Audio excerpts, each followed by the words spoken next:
আসসালামু আলাইকুম। আপনি কি চাইনিজ ভাষা শিখতে চান? তাহলে এই ভিডিওটি আপনার জন্য। আজ আমরা শিখব 30টি দরকারি চাইনিজ শব্দ, শুধু বাংলা উচ্চারণে, খুব সহজভাবে। চলুন শুরু করা যাক। তার আগে আপনি যদি আমাদের এই চ্যানেলটিতে নতুন হয়ে থাকেন, তাহলে অবশ্যই প্লিজ চ্যানেলটা সাবস্ক্রাইব করে সাথে থাকুন।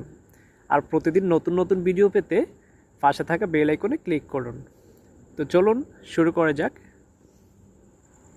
আজ, জিনথিয়েন। আজের চাইনিজ শব্দ হচ্ছে জিনথিয়েন।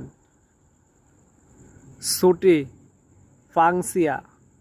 ছুটি শব্দের চাইনিজ শব্দ হচ্ছে ফাংসিয়া। তুমি, নি।